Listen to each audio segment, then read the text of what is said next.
Joining us to talk about all things sacred art is Elaine Jones. She is the Director of Sacred Art at Cathedral High School, which is located in Houston. Elaine, thanks so much for coming into the studio to talk to us today. Thank you. I'm glad to be here. I want to talk about what is beauty because you guys at Cathedral High School talk about that and emphasize what is beautiful. But first off, just happy new school year. I can imagine at the beginning of the school year, everything's really busy at Cathedral High School right now. It definitely is. We just had picture day today, and things are really kind of settling in, though. The new students are getting used to the hallways, and classes are going smoothly so far.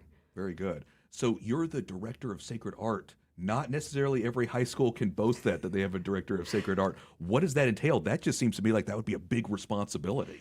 Well, it's a lot of fun, actually. I get paid to make art with students. It's great. I don't know any other program in the United States that's like ours.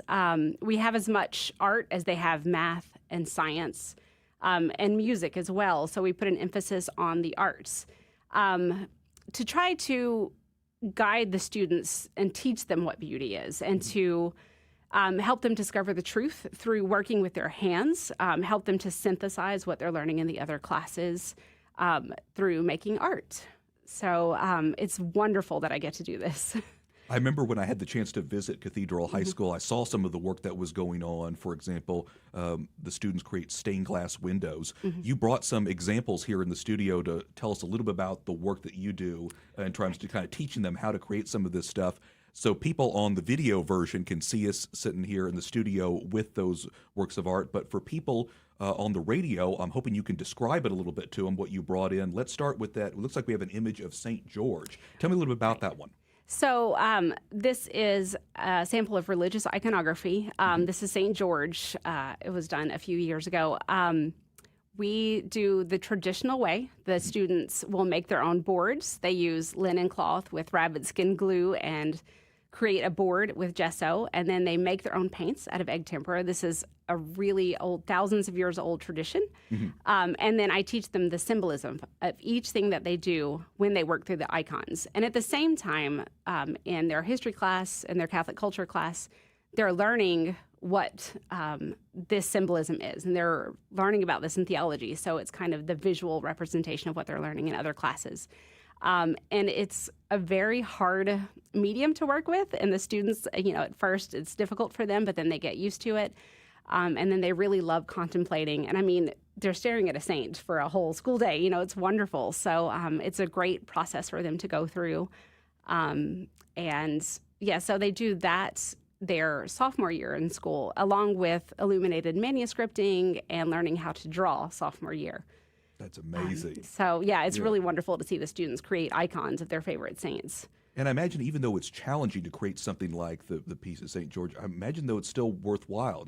Anything worth doing is difficult, as they say. Right. I mean, it's the process of it. The finished product is wonderful, but the process and the prayer that goes into it and the contemplation while they're creating the piece is just as important as the end product. Of course, icons have been around since the beginning of the church. What do you think it is, Ms. Jones, about icons that have lasted for so long, that are sustained, that people still take an interest in, even to this day? Well, I think that it gives us something to want to attain. We have these people that are with God.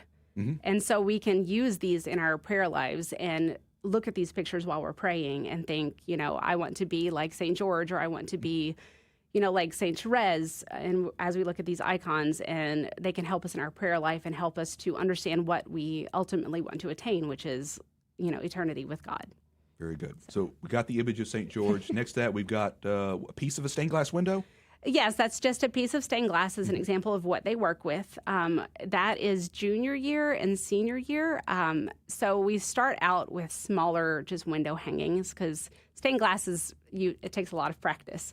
Eventually, our goal, we have a small oratory in the school, and eventually our goal is to have the seniors create the stained glass windows for the oratory, which I'm very excited about. But it takes a lot of practice and a lot of slowing down and contemplation to get to that point, but we're getting there. It's literally piece by piece, right? Oh, yes. It's almost like you're quilting with glass, if you will. You take the pieces and you solder them all together. So.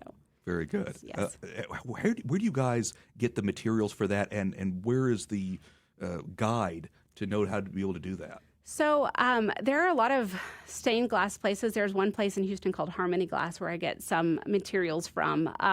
And really, the way I learned was I found artists that I liked, and I just kept asking them, how do you do this? Can you show me how to create these? And thankfully for the internet, there's also a lot of online videos that help. But it's really just artist passing on to artist.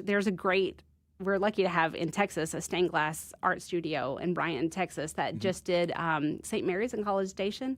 So they've been really helpful in guiding me to show the stained glass process, and then hopefully I'll have them to come in and work with the students for a little bit too. And of course, St. Mary's Church in College Station is now so beautiful. Yes, it's amazing. Yeah. Speaking of that, I guess it's a good transition to this other piece that you had brought in. Right. Looks like it has the M for Mary. Yes, it's a mosaic. That was actually a collaborative piece last year that the sophomores did. That's a symbol that we see all over the Cathedral of Our Lady of Walsingham. That is mosaics, which is also a thousands of years old tradition. I love going over the city of Pompeii with the students because there are lots of great preserved mosaics, and just all the way through early Christian art, and showing them the different mosaics. And I didn't realize that the students would actually love that art form, but they didn't want to stop. They loved working with the mosaics and creating all kinds of things. There was someone who did a Passionist Heart, Mary. There was someone who did Guadalupe. And it was beautiful. So it's really lovely watching the students come out with their own mosaics. Excellent. Very good. Well, at some point, Ms. Jones, you'll have to send me some photos so we can put it on our Facebook page. Right. We have a GRN Houston Facebook group that we post all this stuff. So, yes, feel free to send that to me, and we'll be happy to show our listeners, our viewers, all about the work that's going on there at Cathedral High School. Again, let's talk about beauty. Go back to that because, again, all of this is pointing towards, in our faith, what we call what is true, beautiful, and good. Right. How do you begin to define that, though, for these students who may not know if there is an objective way to think about beauty? I love teaching the freshmen because almost 100% of the time they come into the classroom and they think, well, beauty is just subjective. It's what you think is beautiful. And I always say, no, let's look at this. Let's look at a great way to look at art, look at how they use the art elements and principles, how each artist, what they're trying to say. Was that artist well-formed in Christ? What is the subject of the art? And we have many lectures on that. Well, really Socratic discussioning. I ask, what they think about it. And I'm trying to show them pictures that really lead us to God. That's the ultimate end of beauty. So we're such an image-driven society, and some of those images aren't great. So I think that by spending 4 years looking at all of this beauty, slowing down and creating the beauty, by the time they leave, they're ready to, enter into the world, and then they know how to slow down, how to look for beauty, and how it leads them to truth. I want to give you and other teachers at Cathedral High School credit because all of the curriculum seems to work together really well. If they're looking at a piece of religious artwork and then studying about it in a history class, it all kind of goes together. Why is it important to have that kind of engagement, not just to learn or read about Pompeii, but then to look at what goes into making a mosaic? Well, each child that goes through the school is an individual, and they all learn a different way. There are some children that learn better by reading a book. There are some that learn better by actually creating an artwork that they see. So it really touches upon each way that the brain works, each way that they can synthesize that information. And I think it's really wonderful for them to learn about, how art affected culture. Like they learn, about medieval churches, how the stained glass windows of Abbot Suger came up with these architectural features that allowed us to have these beautiful windows. And instead of just looking at a picture, then they get to see how that was made and learn how it was made. And it gives it a lot more depth into their education. Yeah, it makes it real, doesn't it? Right. Tell me about your joining Cathedral High School because, again, people may not be familiar with the high school itself. It's only been around a few years. What drew you to want to work at Cathedral High School? So I've been a parishioner at Our Lady of Walsingham probably around 6 years now, and I homeschooled for a long time. And then whenever there started to be, the discussions of the high school, I was really drawn to that because everyone who was involved in the project was really faithful, and they were all great role models for my own children. And so from the very beginning, I wanted to teach there. So they offered me the job of a sacred artist because I always have been doing art. I got a master's in art education. And so it drew me there, and I actually have 2 children that are there now, and they absolutely love it. They are changed from the inside. They have daily mass, and I can see them coming home as just better people. So it just drew me there, just the authenticity of each teacher there, and then the daily mass. And were they looking specifically for a director of sacred art? Yes, because they knew from the beginning that they wanted to have the pillars of art, music, wisdom, and worship. And so they knew from the beginning also that they wanted it to be specifically sacred art, not just an art class, but an art class that focused on the art of the Catholic Church. Has the job been rewarding for you personally? Very much. Each student that I've had is so wonderful, and I just love seeing how happy they are whenever they complete an artwork and how proud they are of their art, and just the discussions that we have. I'm always blown away by these wonderful students. I'm trying not to be too envious here, Ms. Jones, because I look at all this work and I'm thinking, well, I didn't get this opportunity in high school to create like stained glass window. Right. Do you have parents of these students that say, hey, if I want to sign up, can I do that? I've had many people ask when I can do an adult class. So maybe one day when my little ones are a little older, I'll have time to teach an adult class. I give you credit because it's tough to be a parent and teacher and do everything that you're doing. Right, yeah. What do you think it is about the community that you like at Our Lady of Walsingham? It's an ordinariate parish, part of the personal ordinariate of the Chair of St. Peter. Very good community here in Houston. What do you like about going to church and being part of the community? Well, I love it's a little different.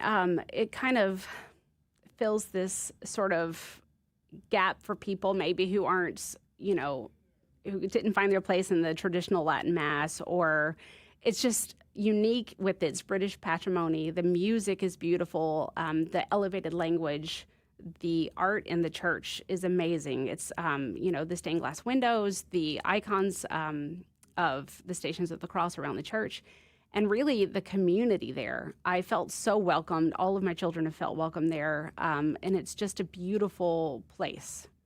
Very good. For people who want to learn more about Cathedral High School, where can they go? What do people need to know? Well, you can go to the website. I believe it's Cathedral High School. I don't remember the actual URL of the website. But you can call. You can have a tour. There are open houses often. If you look at the website, it shows when we have open houses. And we're always welcoming people if they want to, take a look, if they want to bring their children to tour. Very good. And are you going to be prepared, by the way, if enrollment continues to grow, as the goal is with Cathedral High School, to take on more and more students? Oh, yes, we're ready. We're ready for that. So it sounds like you guys have the resources. It's just about getting them in, right? Yes. And this year we already have a lot more students that came in. I think we had the largest incoming class for this year. We still only have just freshmen, sophomore, and junior. So next year will be the year where it will be all 4 classes. So, excellent. Very good. Well, it's so fun to have you here in the studio to be able to look at some of these pieces of art. Like I said, it's something unique you won't find at every other high school in our area. It's at Cathedral High School. And again, Elaine Jones, you are the Director of Sacred Art. Before I let you go, any favorite prayers, devotions, things that you might want to mention? Well, I really love doing the St. Michael prayer, actually, before I paint. It sort of makes me feel like I have a prayer of protection over me as I am creating sacred art. So I do that, and a lot of times in class, we'll just start with a simple Glory Be, because we are doing this artwork, to give glory to God. Amen. We love both those prayers here on the Guadalupe Radio Network. Elaine Jones, Director of Sacred Art at Cathedral High School, thanks so much for taking the time to come here and to bring some of these so we can take a look at them here in the studio. Thanks for having me.